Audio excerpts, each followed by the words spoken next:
Good evening everyone. आवाज आ रही है मेरी? सुन पा रहे हैं आप? कंफर्म करिए please. Am I audible? Very good. चलो बढ़ते हैं आगे। अब लास्ट लेक्चर में हमारी बात चल रही थी बीन लाइफ साइकिल के बारे में, और हमने पढ़ा था बीन की लाइफ साइकिल को कंट्रोल करने के स्प्रिंग आपको कितने तरीके देता है। भूल गए? गलत बात। स्प्रिंग आपको बीन की लाइफ साइकिल कंट्रोल करने के तीन तरीके देता है। एक तरीका है वाया एक्सएमएल, एक तरीका है with the help of two interfaces जो आप पढ़ेंगे, और तीसरा तरीका है with the help of two annotation. फिर अपन ने पढ़ा था कि जो वाया एक्सएमएल तरीका है उसके अंदर हमको दो प्रॉपर्टीज ऐड करनी पड़ती हैं बीन टैग में। एक का नाम होता है इनिट मेथड, एक का नाम होता है destroy method. Init method automatically run होता है जैसे ही बीन ऑब्जेक्ट क्रिएट होता है, पर आपको याद होगा जो डिस्ट्रॉय मेथड है उसे कब रन करता है स्प्रिंग? जो डिस्ट्रॉय मेथड है उसे स्प्रिंग तब रन करता है जब कंटेनर शट होता है। और कंटेनर को शट करने के कितने तरीके हैं? तो जवाब है दो तरीके हैं। एक अपन ने पढ़ लिया था क्लोज, आज दूसरा पढ़ेंगे अपन, और दूसरे तरीके का नाम है रजिस्टर शटडाउन हुक। कौन है register shutdown hook? Register shutdown hook भी एक मेथड है। अच्छा, किसका मेथड है रजिस्टर शटडाउन हुक? उसी का मेथड है जिसका मेथड क्लोज है। क्लोज किसका मेथड है? क्लोज किसका मेथड है? भूल गए? एब्स्ट्रैक्ट एप्लीकेशन कॉन्टेक्स्ट का मेथड है। उसी का मेथड रजिस्टर शटडाउन हुक है ना। लेकिन अच्छी बात यह है रजिस्टर शटडाउन हुक के बारे में कि आप इसको जरूरी नहीं है लास्ट में कॉल करें। आप इसको अगर पहले भी कॉल कर लेंगे तो एक तरह से ये रजिस्ट्रेशन हो जाएगा कि जब कंटेनर बंद होगा उसे आपके डिस्ट्रॉय मेथड को रन करना है। आप अगर इसे पहले भी कॉल कर लेंगे तो ये रजिस्ट्रेशन हो जाएगा कि जब कंटेनर बंद होगा उसे आपके डिस्ट्रॉय मेथड को कॉल कर लेना है। मेरी बात को और बेटर समझने के लिए अपने प्रीवियस कोड की तरफ नजर डालिए। ये आपका लास्ट लेक्चर का कोड था, मैं एक बार दोबारा रन कर देता हूं। आप मुझे बताएं जब लाइन नंबर 13 चलेगी तो क्या कंटेनर शट होगा? हाँ होगा। और जब आपका कंटेनर शट होगा तो क्या वो इस डिस्ट्रॉय मेथड को चलाएगा जो स्टॉप कार के नाम से आपने बनाया है? तो जवाब है हाँ, बिल्कुल चलाएगा। देख लीजिए एक बार, ठीक है ना।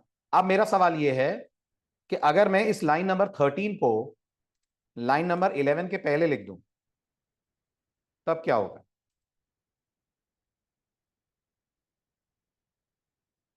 हाँ, तो क्या होगा आउटपुट? क्या लग रहा है ऋषिकेत, आउटपुट क्या आएगा?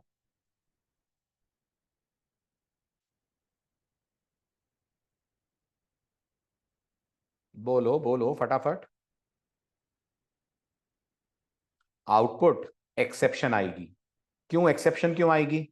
लगाइए दिमाग। जब लाइन नंबर 11 रन होगी क्या कंटेनर बंद हो जाएगा इमीडिएटली? बिल्कुल। अगर कंटेनर इमीडिएटली बंद हो जाएगा तो bean destroy. Yes, bean destroy. और अब जब आप गेट बीन कॉल करेंगे तो कुछ मिलेगा आपको? कुछ नहीं मिलेगा। कोड थ्रो कर देगा एक्सेप्शन, क्योंकि उसके पास ऐसा कोई बीन होगा ही नहीं, क्योंकि कंटेनर ही आपने शट कर दिया है। आ रही है बात समझ? आप ये भी देख पा रहे होंगे जो डिस्ट्रॉय मेथड था वो रन हुआ, बिल्कुल हुआ। लेकिन अगर आपने इसको जल्दबाजी में कॉल कर लिया तो आपका बाकी का कोड क्रैश कर जाएगा। इसका मतलब क्या हमें ये ध्यान रखना है कि अगर हम क्लोज कॉल करें तो लास्ट में ही करें? बिल्कुल, ये आपको ध्यान रखना है कि क्लोज जब भी कॉल हो एप्लीकेशन के एंड में हो। अगर बीच में कॉल हो गया और बाय चांस आपने बीन को बाद में गेट करा तो जावा थ्रो कर देगी या स्प्रिंग की तरफ से आ जाएगी एक्सेप्शन। अब यही सेम कोड अपन ट्राई करते हैं using register shutdown. So we are on to bean life cycle. Copy paste, ठीक है। कॉपी पेस्ट करने के बाद अपन चलते हैं रिसोर्सेज में। यहां कोई चेंज नहीं है, ये पहले जैसे ही रहेगा। बट जो हमारा बीन है मेन वाला, उसमें अपन चेंज कर रहे हैं। रैदर देन कॉलिंग क्लोज मैं कहता हूं कंटेनर डॉट रजिस्टर शटडाउन हो। ठीक है, ये मेथड ध्यान दीजिएगा कंटेनर को इमीडिएटली बंद नहीं करता है। ये स्प्रिंग को बस ये बता देता है कि जब जेवीएम टर्मिनेट होगा, जब जेवीएम बंद होगा तब स्प्रिंग कंटेनर भी बंद हो, और जब स्प्रिंग कंटेनर बंद हो तब मेरे बीन्स का डिस्ट्रॉय मेथड कॉल करें। फिर सुनिएगा, रजिस्टर शटडाउन हुक ये एंश्योर करता है कि जब जेवीएम टर्मिनेट हो, जेवीएम कब बंद होगा?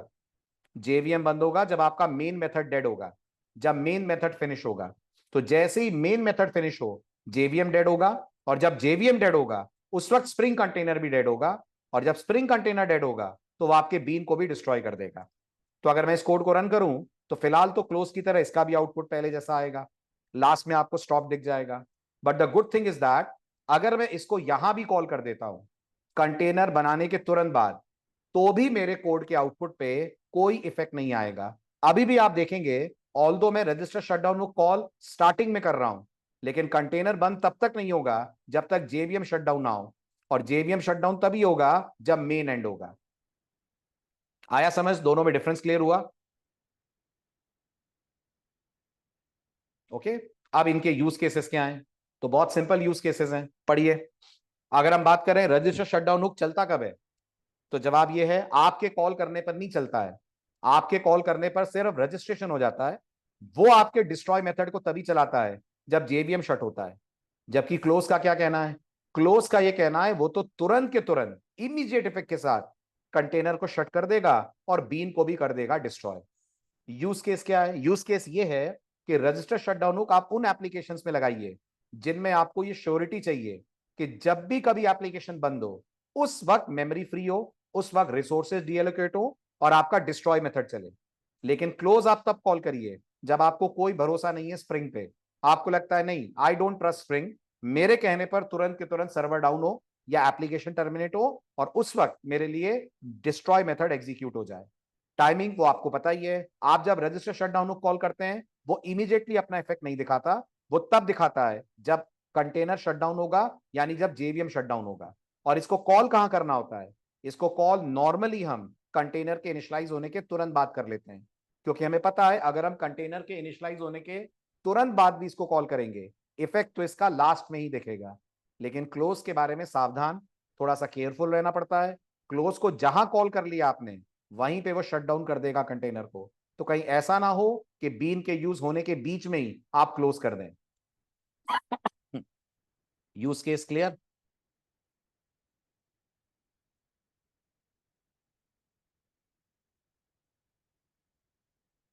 आ रहे प्रोटोटाइप बीन की कहानी अलग है Rishikesh. Prototype bean is a bit different. अभी आते हैं, उसका भी केस लूंगा मैं। अभी जो हम डिस्कस कर रहे हैं वो सिंगलटन का कर रहे हैं। ओके, ठीक है। अब नेक्स्ट पॉइंट आता है। अब नेक्स्ट पॉइंट ये आता है कि ये जो हमने टॉपिक पढ़ा इनिट और डिस्ट्रॉय मेथड, इनका रियल वर्ल्ड में प्रोजेक्ट्स में क्या यूज केस है?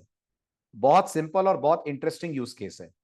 इमेजिन करिए आप एक स्प्रिंग एप्लीकेशन बना रहे हैं जिसमें आप एक बीन बना रहे हैं जो डेटाबेस से कनेक्शन ऑब्टेन करके आपको देता है, यानी एक ऐसा बीन जिसको जब भी कॉल करेंगे वो आपको कनेक्शन रिटर्न करेगा। ठीक है। अब आप मुझे बताइए इससे पहले कि आप इस बीन को यूज करें क्या कनेक्शन एस्टैब्लिश होना चाहिए? होना चाहिए ना, है ना? ताकि जब ये बीन यूज हो उससे पहले हमारा कनेक्शन एस्टैब्लिश हो जाए।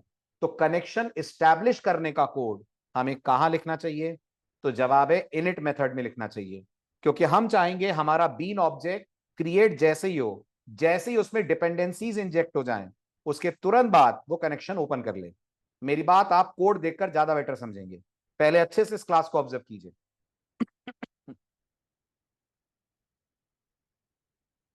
हो जाएगा कोड एनालाइज तो डन लिख दीजिएगा।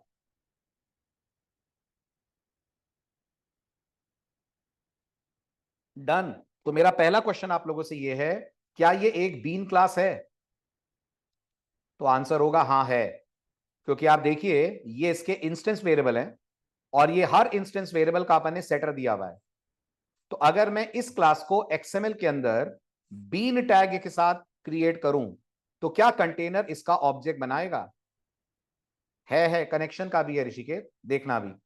तो ये सेटर्स कॉल हो जाएंगे, यस और नो, है ना? अब कनेक्शन का सेटर क्यों नहीं है ऋषिकेश, ये समझने की कोशिश करना। ये जो सेटर्स हैं क्या ये एक्सएमएल से कॉल होंगे? प्रॉपर्टी टैग के थ्रू, है ना? और प्रॉपर्टी टैग जब आप लगाते हो तो पैरामीटर देते हो ना, यूजर नेम पासवर्ड ये सब आप पास करोगे। पर जो कनेक्शन ऑब्जेक्ट है उसको कोई पैरामीटर थोड़ी चाहिए। कनेक्शन ऑब्जेक्ट को तो अपना कोड रन करना है।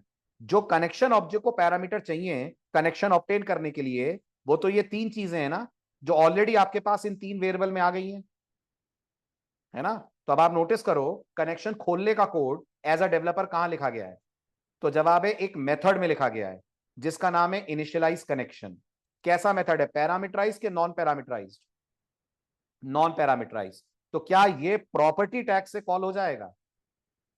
नहीं होगा। प्रॉपर्टी टैग से कैसे कॉल हो जाएगा? प्रॉपर्टी टैग को वैल्यू चाहिए जो पैरामीटर में पास होगी। आपके पास तो पैरामीटर ही नहीं है ना? तो क्या ये इनिट मेथड से कॉल हो जाएगा?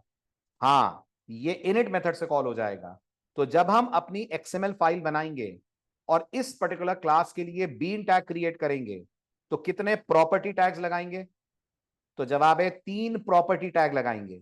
तो इन तीनों के तो सेटर कॉल हो जाएंगे। रहा सवाल कनेक्शन ऑब्टेन करने के मेथड का रन होना, तो इसे हम लोग रन किसके थ्रू करेंगे? इसे हम लोग रन करेंगे इनिट मेथड के थ्रू। हुआ क्लियर? करेक्ट। इसी तरह से आप मुझे बताइए, जब आपकी एप्लीकेशन बंद होगी, आप चाहेंगे डेटाबेस से डिस्कनेक्ट भी हो जाएं? चाहेंगे तो एक मेथड और बनेगा जो डेटाबेस से अपन को डिस्कनेक्ट करेगा। लेकिन क्या क्लोज कनेक्शन को हमें कॉल करना होगा? हमें मतलब डेवलपर को? नहीं। अगर हमें ही कॉल करना पड़ जाए ऋषिकेत, तो फायदा क्या निकला फिर? अगर मुझे ही कॉल करना करना पड़ जाए, तो मैं तो हो सकता है ना इसको कॉल करना भूल ही जाऊं। तो मैं स्प्रिंग को बोलूंगा इसको कॉल करो, लेकिन स्प्रिंग को कैसे बोलूंगा इसको कॉल करो? उसके लिए मैं इसको डाल दूंगा डिस्ट्रॉय मेथड के साथ। कुछ कुछ आ रहा है मेरा पॉइंट समझ? ओके, अब क्या होगा?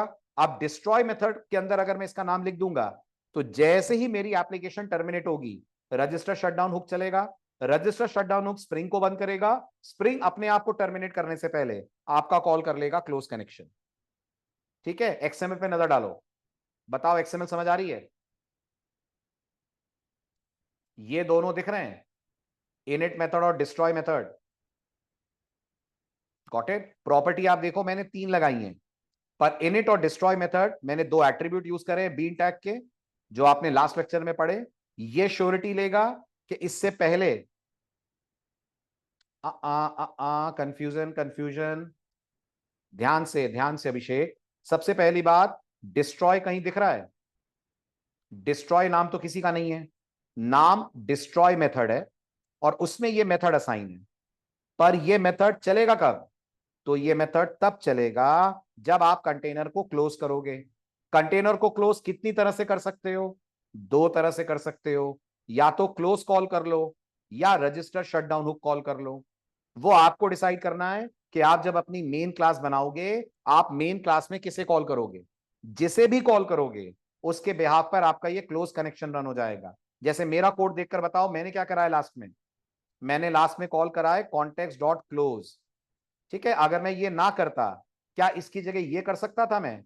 Context dot register shutdown hook लिख सकता था मैं लाइन नंबर 12 पे, तो भी मेरा काम हो जाता। क्लियर? चलूं आगे? डन है ना? लेकिन इसमें भी आप नोटिस करो, ये लिखना हमारी रिस्पॉन्सिबिलिटी है। अगर यही लिखना मैं भूल गया तो सारा काम फेल हो जाएगा, है ना? इसी से कौन बचाएगा आपको? इसी से आपको बचाएगा बूट। बूट का कहना है मैं तो ऑटो कॉन्फ़िगरेशन पे चलूंगा। तुमने बस बता दिया ना मुझे कि ये मेथड कॉल होना है एप्लीकेशन के बंद होते वक्त। अब किसी को कुछ करने की जरूरत नहीं है, ऑटोमेटिकली कॉल हो जाएगा। Got the point? चलूं आगे?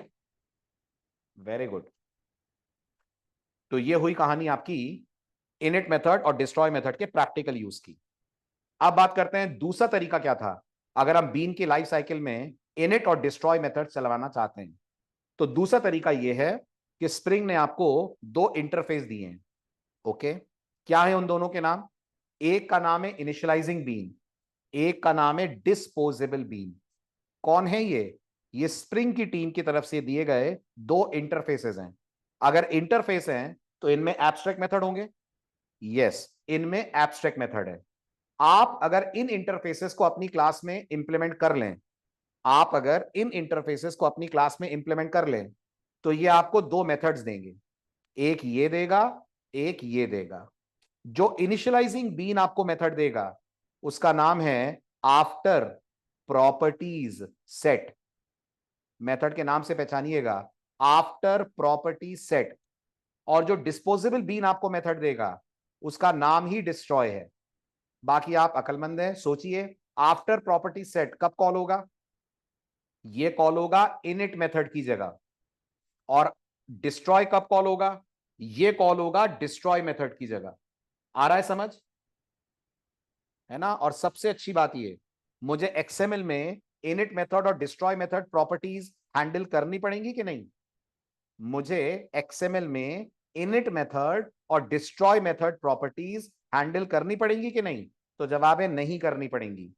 ये मेथड बने ही इसलिए दोनों कि ये अपने आप कॉल होंगे जब भी आपकी एप्लीकेशन स्टार्ट होगी और जब भी कंटेनर शट डाउन होगा।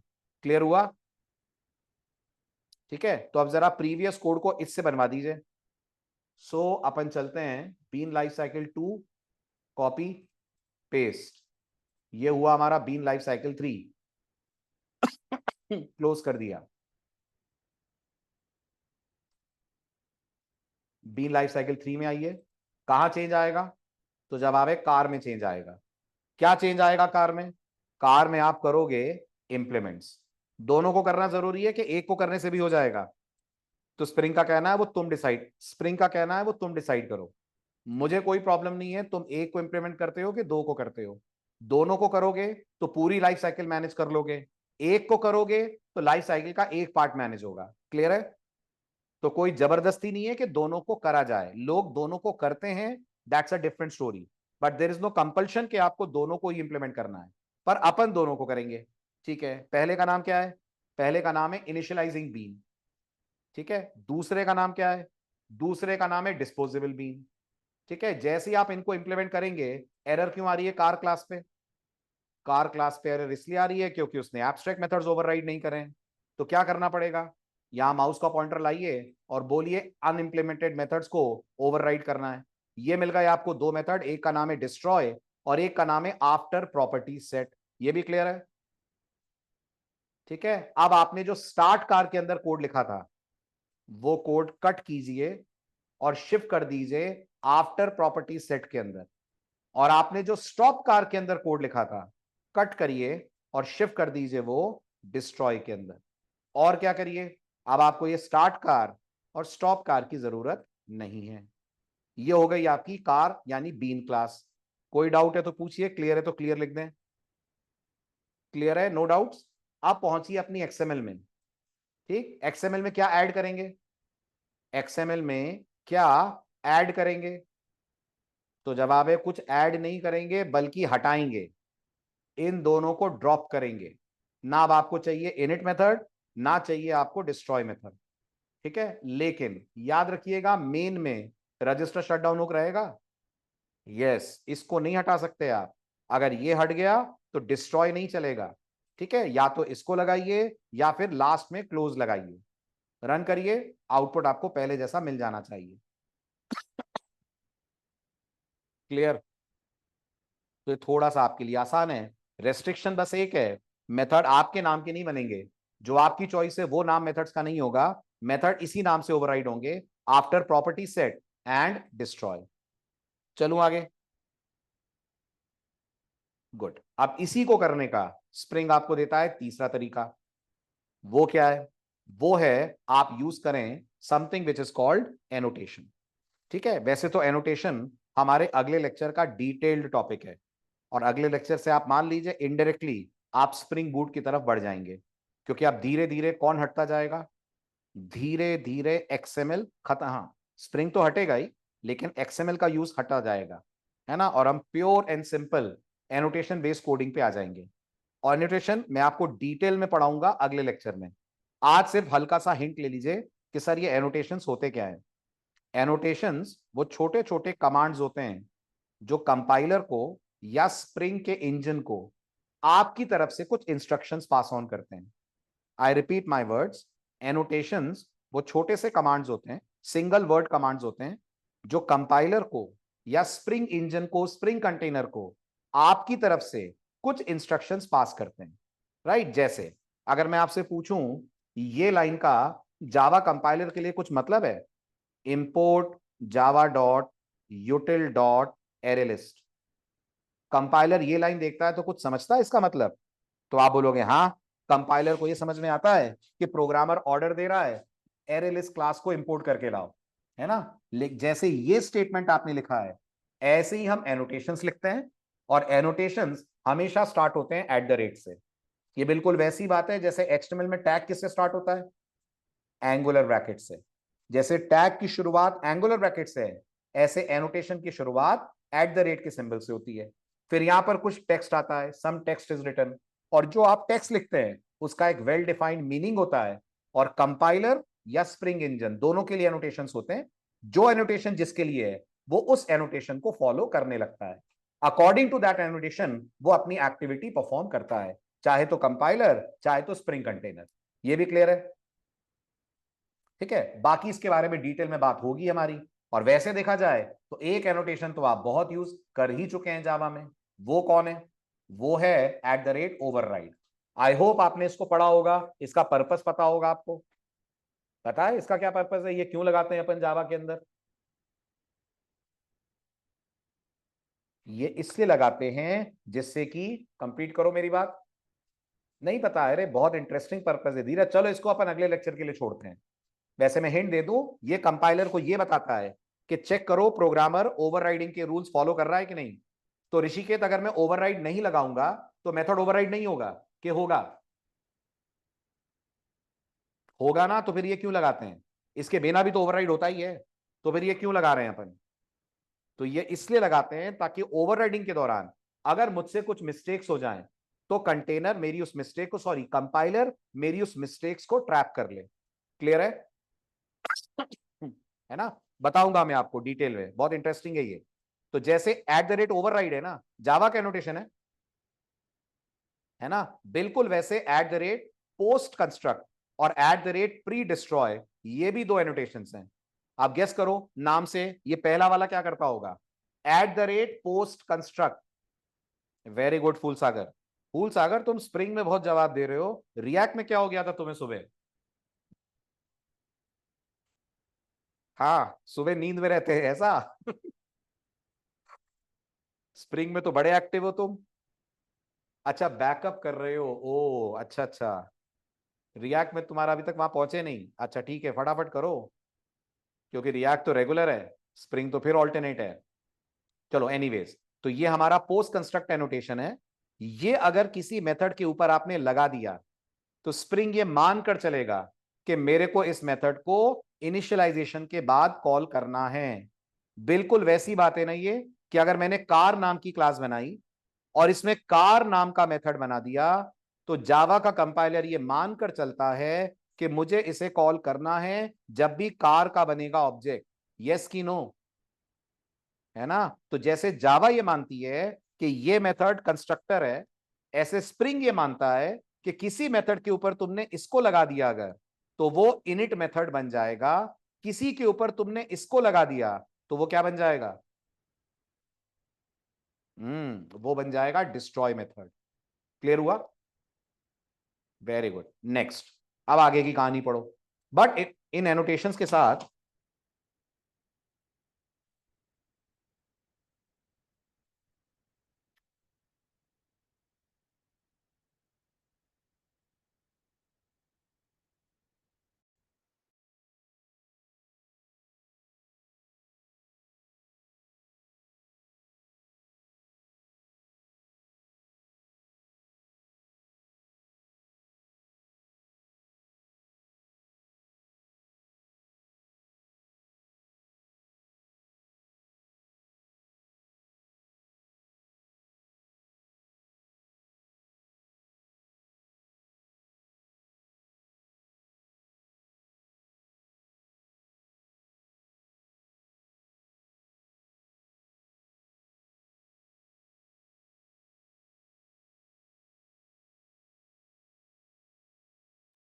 हाँ जी, अभी आ रही है वॉइस मेरी प्रॉपर? Very good. ठीक है, तो ये दो एनोटेशंस हो गए। जैसा मैंने कहा वैसी स्लाइड में थ्योरी लिखी है, पढ़ लीजिए और बताइए कोई डाउट हो तो।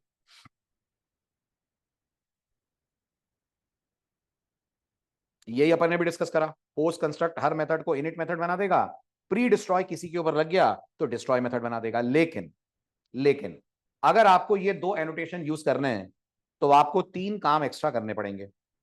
ओके, क्या 3 काम एक्स्ट्रा करने पड़ेंगे? नंबर 1, इन एनोटेशंस का सपोर्ट जो आपके पास जार अवेलेबल है उनमें नहीं है। आपने कितनी जार ऐड करी है स्प्रिंग में? 5 करिए ना, उन 5 में इनका सपोर्ट नहीं है। तो अगर आपको इनका सपोर्ट चाहिए तो आपको 2 एक्स्ट्रा जार फाइल्स अपने कोड में ऐड करनी पड़ेंगी।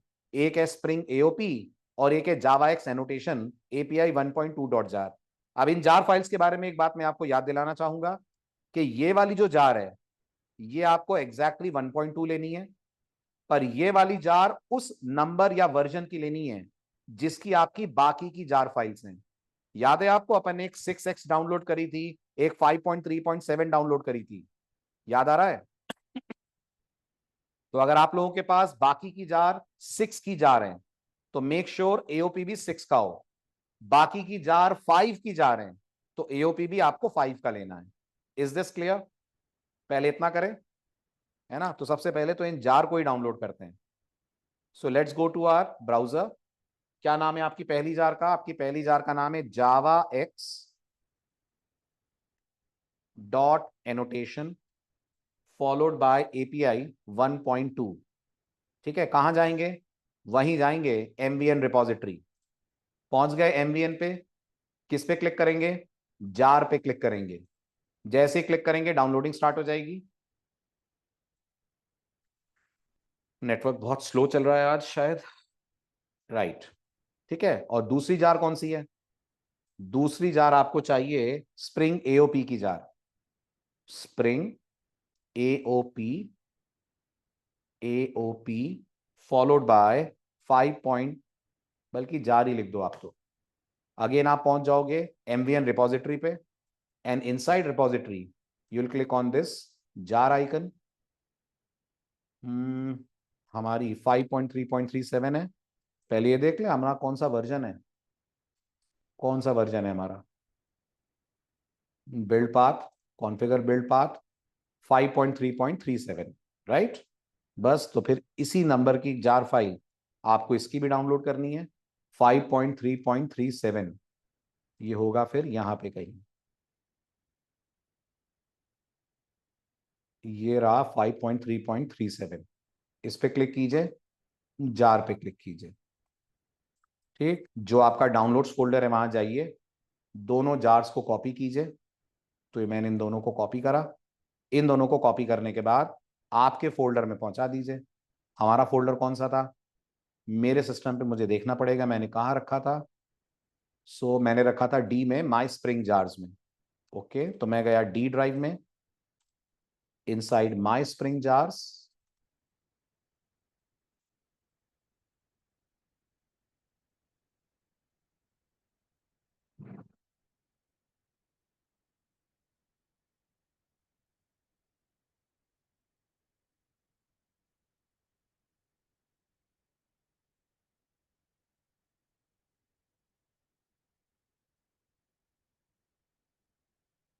ये रहा माई स्प्रिंग जार्स। इसके अंदर इन दोनों को अपन ने कर दिया कॉपी। कॉपी करने के बाद अब आप अपना नया प्रोजेक्ट बनाएं। So let's create a new project, copy and paste example number 4, close all। और एग्जाम्पल 4 में आकर एज यूजुअल बिल्ड पाथ को कॉन्फ़िगर करें। ठीक, और क्लास पाथ सेलेक्ट करें, ऐड एक्सटर्नल जार पे क्लिक करें और एओपी ये वाला और एनोटेशंस ये वाला, इनको open, apply, apply and close करें। क्लियर? ये आपका स्टेप नंबर 1 हो गया। ठीक है, स्टेप नंबर 2।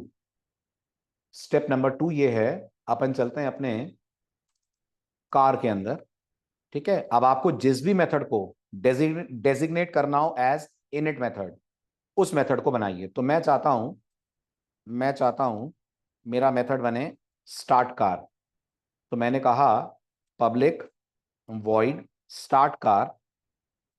ठीक है, एंड आई वांट कि स्प्रिंग समझे कि ये इनिट मेथड है और ये बीन के इनिशियलाइजेशन के वक्त कॉल होना है। तो मैं यहां लगाऊंगा @ followed by an annotation which is called post construct. ये एनोटेशन आपको मिलेगा ही तब जब आपके प्रोजेक्ट में वो दोनों जार्स एडेड होंगी, अदरवाइज ये एनोटेशन का सपोर्ट नहीं आएगा। क्लियर हुआ? ठीक है, अंदर लिख दिया मैंने, car has started dot dot dot. इसी तरह से अपन ने एक और मेथड बनाया, let's name it as stop car, public void stop car. अंदर मैंने कहा system dot out dot println car has stopped. ठीक है, ऊपर लिखा मैंने at the rate pre destroy.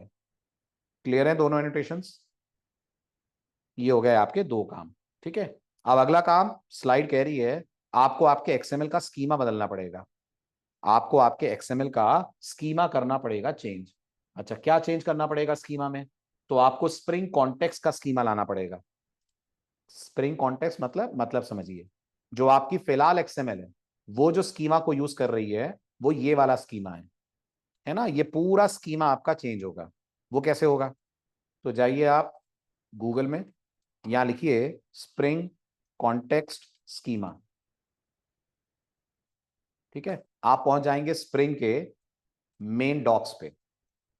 अब इस मेन डॉक्स पे थोड़ा सा सर्चिंग करनी पड़ेगी आपको। आपको अलग अलग स्कीमास के नाम मिलेंगे। ठीक है, जैसे यूटिल स्कीमा, फिर आपको मिलेगा प्रॉपर्टी। ठीक है, ढूंढते चलिए। ऐसे आपको एक कॉन्टेक्स्ट स्कीमा, ये JEE स्कीमा, ऐसे एक लिखा हुआ मिलेगा context schema. So let's look for it. Lang AOP, ये रहा हमारा कॉन्टेक्स्ट स्कीमा। नजर आया? देखा? कर लीजिए इस पूरे को कॉपी। ठीक है, तो इसको यहां से लेकर यहां तक आप कॉपी कर लेंगे। कॉपी करके अपने एक्सएमएल में आएंगे। अपने एक्सएमएल में इस पूरे स्कीमा को हटाकर इस स्कीमा को कर देंगे पेस्ट। ये जो पूरा बीन कोड है ये कट करके यहां पेस्ट कर देंगे अंदर, लास्ट वाले बीन टैग को हटा देंगे। ये भी क्लियर हुआ? ठीक है, इट्स क्वाइट पॉसिबल आपको ऐसा करने में कोई एरर फेस करनी पड़े। फॉर एग्जाम्पल स्प्रिंग कंप्लेंट करे कि वो स्कीमा को रिकॉग्नाइज नहीं कर पा रहा है। अगर ऐसी कंप्लेंट हो, जैसे मेरे में नहीं है बट आपके में अगर ऐसी कंप्लेंट आ रही हो, तो आपको एक छोटा सा काम और करना है। विंडो में जाना है, प्रेफरेंसेस में जाना है। यहां लेफ्ट हैंड साइड पे आपको XML दिख रहा होगा। Can you see this XML? दिख रहा है ये वाला पार्ट? इसको क्लिक करना है और ऊपर आपको लिखा हुआ मिलेगा, सॉरी, यहां क्लिक करना है XML में वैलिडेशन में। ऊपर आपको एक चेकबॉक्स दिख रहा होगा। दिख रहा है? बिल्कुल ऊपर एक चेकबॉक्स नजर आ रहा होगा। क्या था उस चेकबॉक्स में? अगर आपने पढ़ा हो तो उस चेकबॉक्स में था एनेबल वैलिडेशन, है ना। उस एनेबल वैलिडेशन को अनचेक कर दीजिएगा। ठीक है, लेकिन ये तभी करिएगा जब आपको प्रॉब्लम आ रही हो। ठीक, स्प्रिंग के STS के वर्जन के कारण कई बार ये प्रॉब्लम आती है। अगर आ रही हो तो इसको अनचेक कर दीजिएगा। मैंने पूरा स्लाइड में मेंशन कर दिया है, तो आपको पाथ लिखने की जरूरत नहीं है, स्लाइड पढ़ लीजिएगा, उसमें पाथ मेंशनड है ना, ये लिखा हुआ है मैंने। यस ऋषिकेत, ये कई बार आती है STS के अंदर। तो अगर ऐसा हो तो आप प्रेफरेंसेस में जाएं, XML में जाएं, वैलिडेशन में जाएं, और एक चेकबॉक्स है उसको अनचेक कर देना है। लेकिन ये तभी करना है जब आपको प्रॉब्लम आ रही है।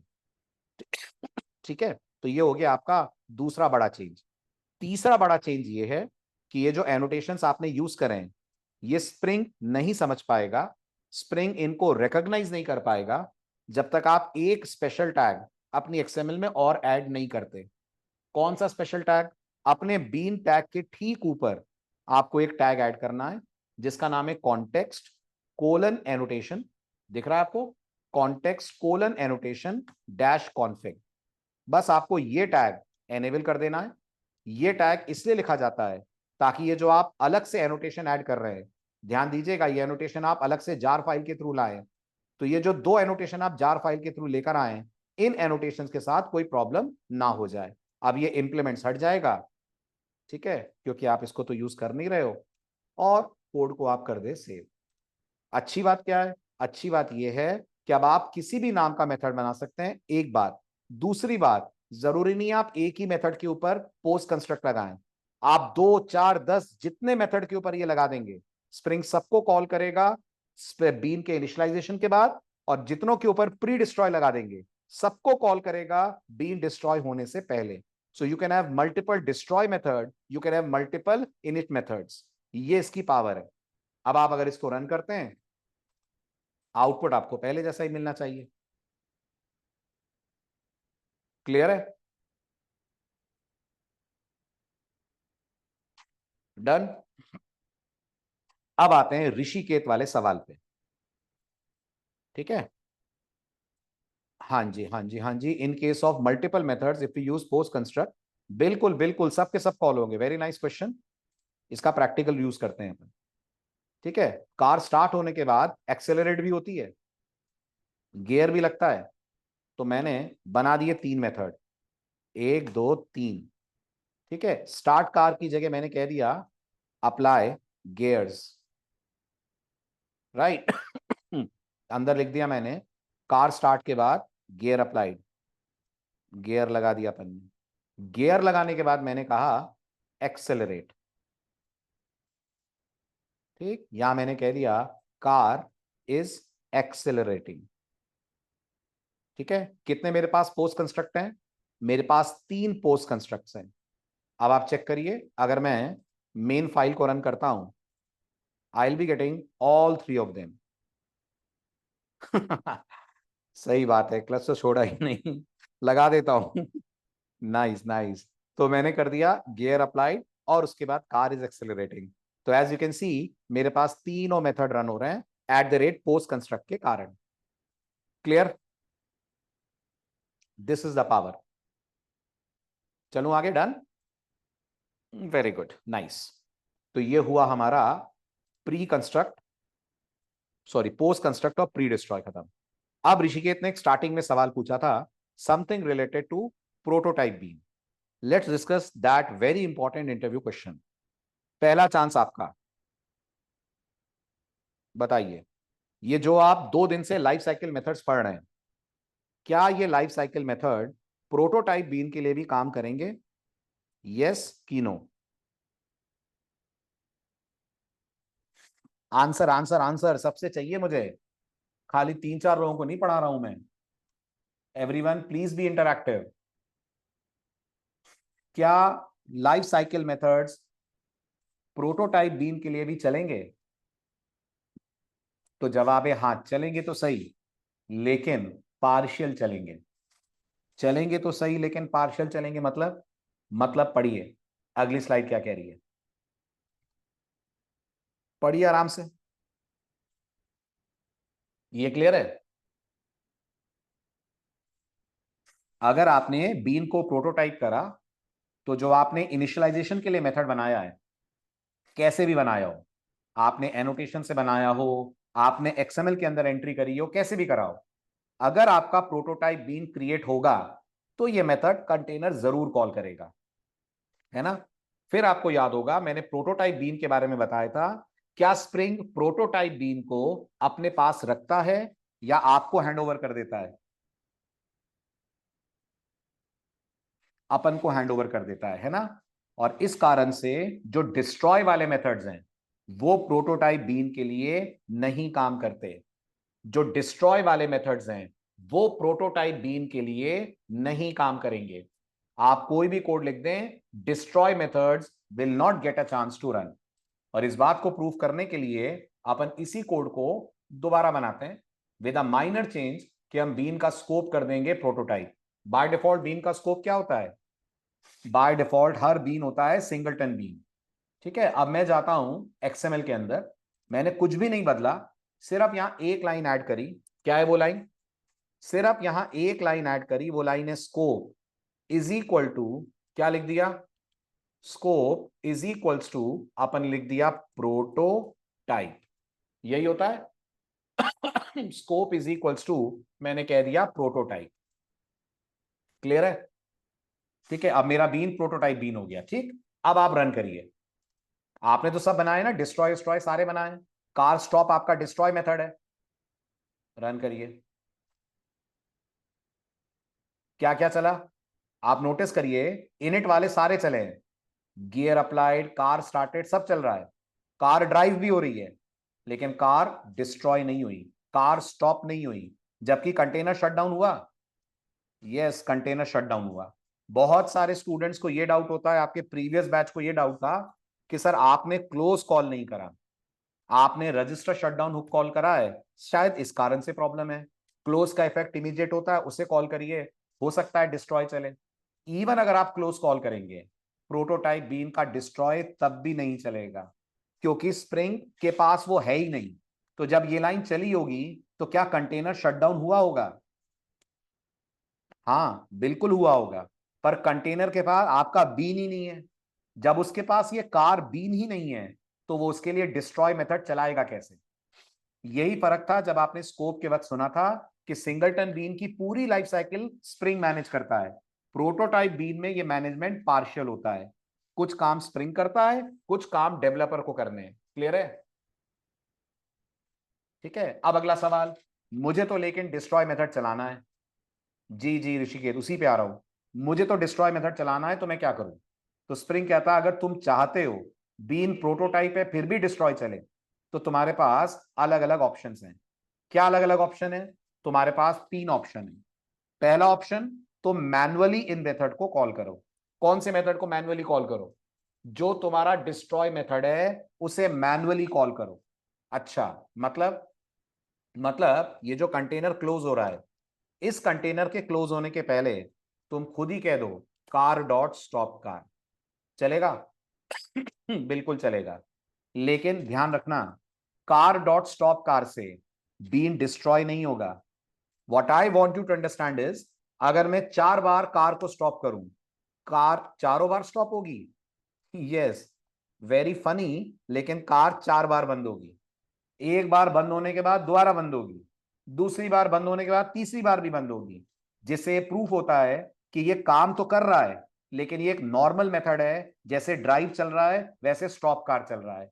और स्प्रिंग कोई शिकायत भी नहीं कर रहा है कि आपने इसको 4 बार क्यों कॉल कर लिया। आपने 4 बार कॉल करा, वो 4 बार चलाएगा। तो कहने का मतलब ये है, प्रोटोटाइप बीन के साथ वो फ्लेक्सिबिलिटी नहीं है जो सिंगलटन के साथ है। ठीक है, क्लियर?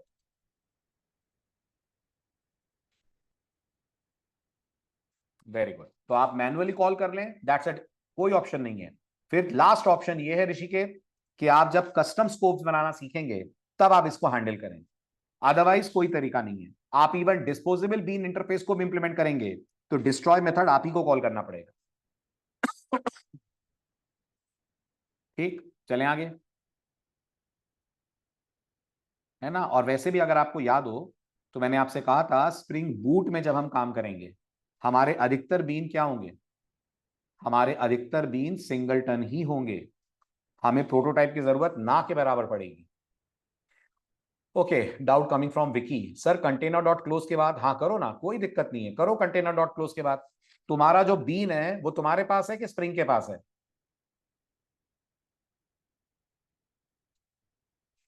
तुम्हारा जो बीन है वो तुम्हारे पास है ना? करो तुम कॉल कंटेनर क्लोज करने के बाद स्टॉप, कोई प्रॉब्लम नहीं है। In case of prototype we have multiple beans, how to maintain each bean close in an efficient way. तो अशिष्केत आपको प्रोटोटाइप की जरूरत ही नहीं पड़ेगी। प्रोटोटाइप बीन की जगह आप देखेंगे आप दूसरी तरह के बीन्स बनाएंगे, जिनकी लाइफ साइकिल आपको मैनेज करने की जरूरत नहीं है, जिन्हें सिर्फ आपको डेटाबेस से कनेक्ट करना होगा, डेटा स्टोर रिट्रीव करना होगा या प्रोसेसिंग करनी होगी। ठीक है, चलूं आगे? Done, good. अब एक इंटरेस्टिंग क्वेश्चन और है मेरे पास।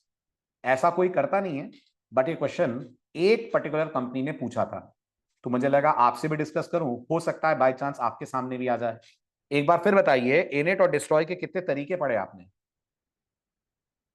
3 तरीके पढ़े आपने। एक एक्सएमएल वाला पढ़ा, एक आपने इंटरफेस इंप्लीमेंट करने वाला पढ़ा, एक आपने एनोटेशन वाला पढ़ा। A very interesting question comes is that, तब क्या होगा जब कोई डेवलपर ये तीनों ही तरीके एक ही कोड में यूज कर ले?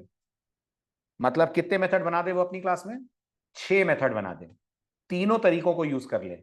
2 इनिट, 3 इनिट के लिए बना दे तीनों तरीकों के, और 3 डिस्ट्रॉय के लिए बना दे। मतलब उसने एक्सएमएल से भी एंट्री कर ली, उसने इनिशियलाइजिंग और डिस्पोजेबल बीन भी कर लिया, और उसने ये 2 एनोटेशन भी लगा दिए। समझ रहे हैं क्वेश्चन क्या है? एक मेथड के ऊपर सब नहीं लगा रहे हैं। क्वेश्चन ये कह रहा है कि मान लीजिए आपने क्लास कार बनाई, ठीक है? इस कार क्लास के अंदर आपने एक मेथड बनाया S1, ठीक है? इस S1 मेथड को आपने XML में जाकर इनिट मेथड बना दिया। ये हमारा पहला तरीका हो गया। इसी कोड में आपने एक और मेथड बनाया, उसका नाम आपने S2 दिया, और S2 के ऊपर आपने अपना एनोटेशन लगा दिया। कौन सा एनोटेशन? Post construct. और इसी कोड में आपने मान लीजिए कार क्लास में इनिशियलाइजिंग बीन और डिस्पोजेबल बीन इंप्लीमेंट करे हुए हैं, तो इनके मेथड भी ओवरराइड करे होंगे आपने। तो अब आप मुझे बताओ कितने इनिट मेथड हो गए आपके पास? 3 हो गए ना। और डिस्ट्रॉय के लिए कितने हो गए? 3 हो गए। तो क्या स्प्रिंग इससे अलाउ करेगा, या स्प्रिंग एरर दे देगा, एक्सेप्शन दे देगा, क्या करेगा? वेरी गुड फूल सागर। स्प्रिंग को कोई प्रॉब्लम नहीं है। स्प्रिंग कहेगा तुम सब दे दो, मैं सब चला दूंगा, लेकिन दादागिरी मेरी चलेगी। दादागिरी मतलब अथॉरिटी स्प्रिंग की चलेगी कि जो तुमने 3 स्टार्ट के मेथड्स बनाए हैं उनमें स्प्रिंग सबसे पहले किसको चुनेगा। तो स्प्रिंग को एनोटेशन बहुत पसंद है, राइट, क्योंकि हम जा रहे हैं स्प्रिंग बूट की तरफ। जैसे मैंने आपको एक लाइन बोली थी ना, स्प्रिंग को स्ट्रिंग पसंद है, बोली थी ना मैंने, स्प्रिंग लव्स स्ट्रिंग। ऐसे ही याद रखिएगा, स्प्रिंग ऑल्सो लव्स एनोटेशन। तो आपके जो 3 तरीके हैं उनमें सबसे पहले कौन चलेगा? आपके जो 3 स्टार्ट हैं उनमें सबसे पहले चलेगा पोस्ट कंस्ट्रक्ट, राइट। ये एनोटेशन वाला है, ये सबसे पहले चलेगा, चाहे क्लास में आपने इसको आखिर में ही क्यों ना बनाया हो। उसके बाद चलेगा आपका इनिशियलाइजिंग बीन वाला मेथड, शायद नाम याद हो गया होगा, आफ्टर प्रॉपर्टी सेट। फिर ये चलेगा। फिर आपका अपना कस्टम इनिट मेथड चलेगा, जो भी आपने बना रखा हो, जो आप XML के साथ वायर करेंगे। उसके बाद जब बारी डिस्ट्रॉय होने की आएगी, अगेन सेम ऑर्डर फॉलो होगा। मतलब सबसे पहले चलेगा प्री डिस्ट्रॉय, उसके बाद चलेगा डिस्पोजेबल बीन का डिस्ट्रॉय, और फिर आपका खुद का डिस्ट्रॉय मेथड। ये स्प्रिंग का ऑर्डर होता है, अगर आप तीनों को एक ही कोड के अंदर इंजेक्ट कर देते हैं तो।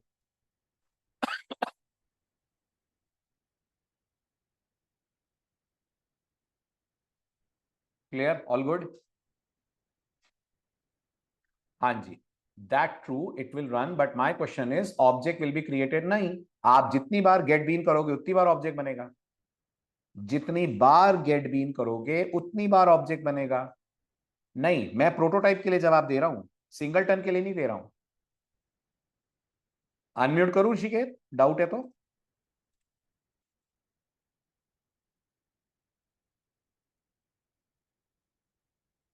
बोलिए।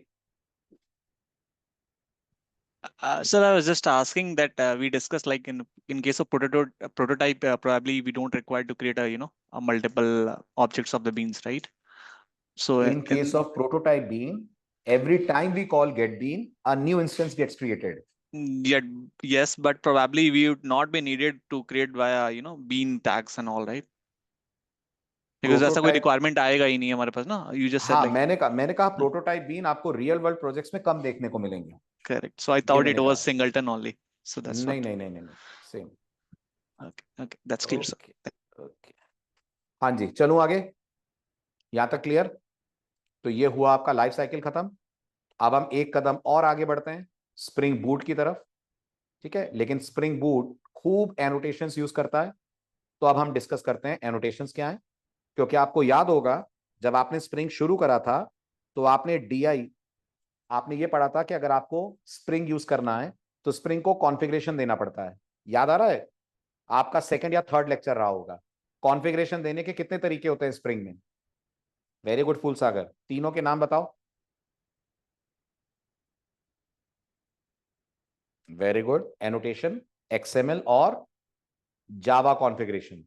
याद आ रहा है ना? तो अब हम XML छोड़ रहे हैं और जावा और एनोटेशन की तरफ जा रहे हैं।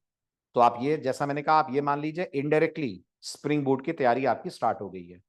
होपफुली दिवाली ब्रेक से पहले हम स्प्रिंग बूट स्टार्ट भी कर देंगे। Okay, so coming back to annotation topic. सबसे पहले हम बात करते हैं एनोटेशंस क्या होते हैं। जैसा मैंने आपसे कहा, एनोटेशन टैग की तरह होते हैं। जैसे ब्राउजर को ये मालूम है कि अगर टैग में H1 लिखा है तो उसको हेडिंग दिखानी है। जैसे ब्राउजर को ये मालूम है एंगुलर ब्रैकेट में P दिखा है तो पैरा दिखाना है। ऐसे स्प्रिंग और जावा को ये मालूम है कि एट द रेट के साथ अगर आपने कुछ लिखा है तो इससे उन्हें क्या करना है। हर एनोटेशन एक प्री डिफाइंड टास्क आपके जावा कंपाइलर या स्प्रिंग इंजन या स्प्रिंग कंटेनर को करने को कहता है। आप ये भी कह सकते हैं कि एनोटेशन एक तरह से मेटा डेटा होते हैं जो हमारी क्लास के बारे में, हमारे मेथड्स के बारे में, कंटेनर को या कंपाइलर को कुछ एडिशनल जानकारियां प्रोवाइड करते हैं। नंबर 3, एनोटेशन जावा में डे 1 से नहीं थे। जावा कब लॉन्च हुई थी?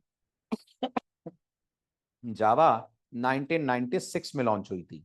ओके, लेकिन एनोटेशन का सपोर्ट जावा 5 से आया था। जावा 5 कब आई थी? जावा 5 2005 में लॉन्च हुई थी। तो जावा के बनने के 9 साल बाद जावा ने एनोटेशंस को सपोर्ट करा, और जितना जावा एनोटेशंस को यूज नहीं करती है उससे 10 गुना ज्यादा, 100 गुना ज्यादा जावा के फ्रेमवर्क्स एनोटेशन को यूज करते हैं। जावा के 2 ही फ्रेमवर्क मार्केट में सबसे पॉपुलर है। एक जिसका नाम है हाइबरनेट, जो एक्सक्लूसिवली डेटाबेस प्रोग्रामिंग के लिए यूज होता है, और दूसरा जो सबका फ्रेमवर्क, फ्रेमवर्क ऑफ फ्रेमवर्क है, सारे फ्रेमवर्क का पिताजी है, जिसका नाम है स्प्रिंग। ये दोनों के दोनों एक्सटेंसिव यूज करते हैं एनोटेशंस का। तो जितना आपने जावा में एनोटेशंस नहीं देखे होंगे, ना ही देखेंगे, उससे कहीं ज्यादा आपको हाइबरनेट और स्प्रिंग के अंदर एनोटेशंस मिलेंगे। अच्छा, क्या खास बात होती है एनोटेशंस की? एनोटेशन से रिलेटेड 4 बातें खास होती हैं। पहली खास बात, चाहे किसी भी जावा फील्ड में आप एनोटेशन यूज कर लें, चाहे वो एनोटेशन आप कोर जावा में यूज कर लें, चाहे वो एनोटेशन आप JEE में यूज कर लें, चाहे वो एनोटेशन आप स्प्रिंग में यूज कर लें, एनोटेशंस हमेशा एट द रेट से स्टार्ट होते हैं। इनकी प्राइमरी पहचान ही ये है, they always begin with the symbol of eight the rate. Number 2, ये आपके प्रोग्राम के एग्जीक्यूशन पे कोई असर नहीं डालते हैं। इनके आने से प्रोग्राम का एग्जीक्यूशन कोई फास्ट या स्लो नहीं हो जाता है। ये सिर्फ आपके कंपाइलर को, sir API core spring and spring boot में डिफरेंट होती है। एपीआई मतलब राज, एपीआई से आपका क्या मतलब है? लाइब्रेरीज, फ्रेमवर्क्स, क्या मतलब है एग्जैक्टली बताएं। अनम्यूट करूं मैं आपको, बोलिए।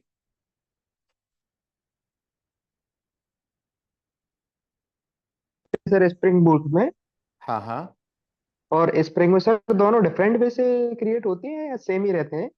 स्प्रिंग बूट में आपको वो चीजें खुद नहीं करनी पड़ती जो स्प्रिंग में आपको करनी पड़ती हैं। Spring boot auto configuration mode पे काम करता है।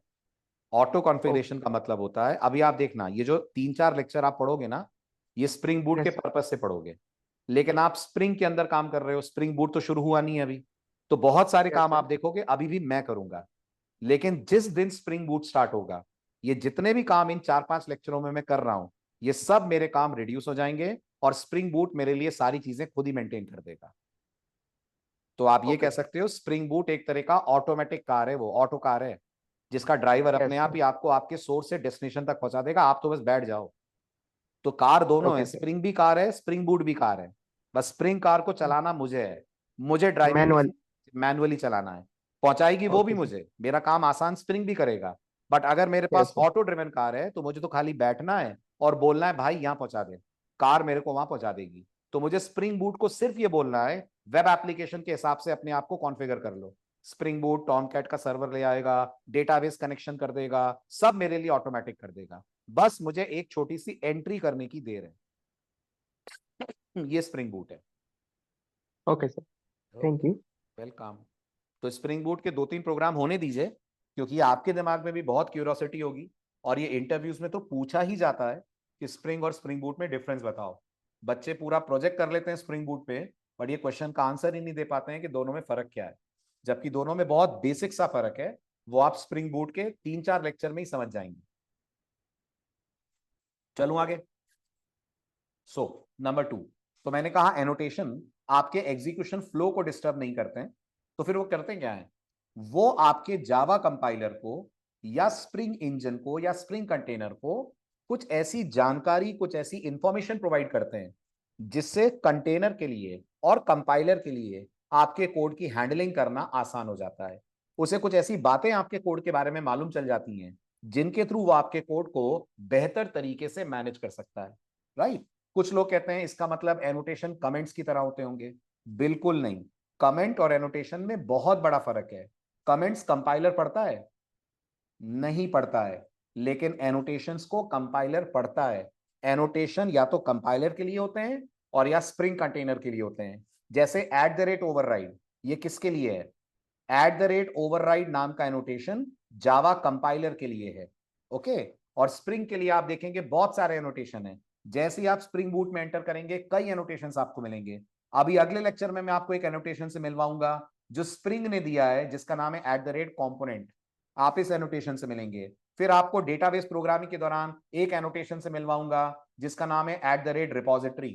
एक और एनोटेशन से आप मिलेंगे @service। ये किसके एनोटेशन है? ये सारे के सारे एनोटेशन स्प्रिंग ने दिए हैं। और @override किसने दिया है? ये जावा कंपाइलर ने दिया है। तो इसका मतलब एनोटेशंस बिल्कुल पढ़े जाते हैं। ये कहना गलत होगा कि कमेंट्स की तरह एनोटेशन है। जैसे कमेंट्स का प्रोग्राम के एग्जीक्यूशन पे असर नहीं पड़ता है, एनोटेशन का भी नहीं पड़ता है, तो फिर ये कमेंट ही तो हुए। एग्जीक्यूशन पे असर नहीं पड़ता है, लेकिन आपके कोड के कंपाइलेशन पे और स्प्रिंग जिस तरह से आपके कोड को मैनेज करेगा उस पे एनोटेशन के होने और नहीं होने का बहुत बड़ा फर्क पड़ता है।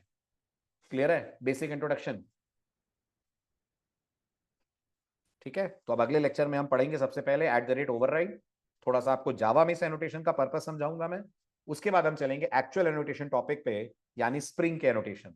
और फिर शुरू करेंगे जावा कॉन्फ़िगरेशन और एनोटेशन बेस्ड कॉन्फ़िगरेशन। ओके, तो मिलते हैं नेक्स्ट लेक्चर में। Bye, take care. हाँ, मैं लेक्चर 10 की पीपीटी अभी डाल रहा हूँ श्रेया, डोंट वरी।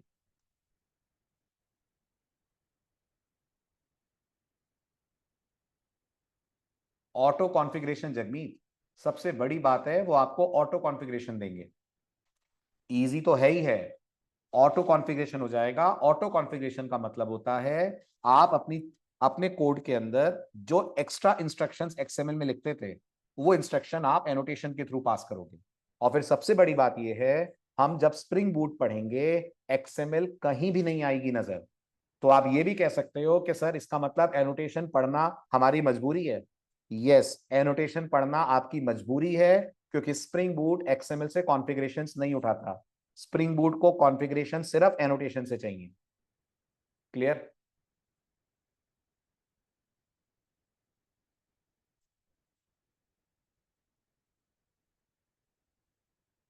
व्हाट्सएप नहीं, आप लोगों के लिए डिस्कॉर्ड ग्रुप बन रहा है। ओके, डिस्कॉर्ड ग्रुप क्रिएट कर रहे हैं हम लोग, 1-2 दिन में आपको उसकी इंफॉर्मेशन में दे दूंगा, उसमें ऐड हो जाइएगा। ठीक तो मैंने बोल दिया है टीम को, they are going to do that. चलिए मिलते हैं नेक्स्ट लेक्चर में। Bye, take care.